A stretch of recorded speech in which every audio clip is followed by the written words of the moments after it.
अब बनाई है और इंशाल्लाह तरबियत करेंगे अजीम कौम बनाने के लिए। तो जो मैं आपको खुशखबरी ये सुना रहा हूं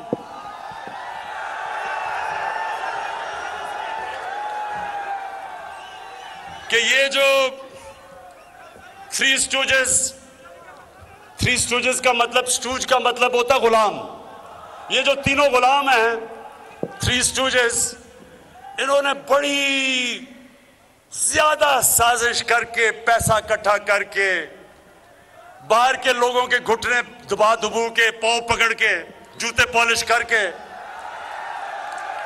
तो कहा कि किसी तरह बस इमरान खान को, ये देखे ना, ये तो आपकी बात नहीं मानेगा, हम आपके गुलाम हैं, हम आपकी खिदमत करेंगे। तो इन्होंने बड़ा जोर लगा के ये साजिश की। तो मैं जब आखिरी वर्ल्ड कप खेलने गया था, नौजवानों 5 वर्ल्ड कप खेला था, 3 में कप्तान था। लेकिन आखिरी वर्ल्ड कप जाने से पहले, आप अखबार पढ़ निकाल लें, पुराने अखबार, मैंने जाने से पहले कहा था कि ये वर्ल्ड कप मैं जीत के आऊंगा।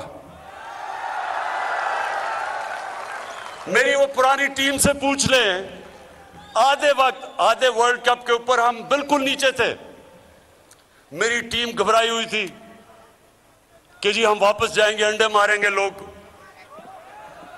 मैं उनको तब पूछने कभी टीम से, मैं सारा वक्त उनको कहा कि ये वर्ल्ड कप हम जीत के आएंगे। कामयाबी तो अल्लाह देता है, कामयाबी नौजवानों अल्लाह देता है, लेकिन मेरा दिल कह रहा है थ्री स्टूजेस, मेरी आज बात सुन लो, ये तुम मैच बड़ी बुरी तरह हारने लगे हो।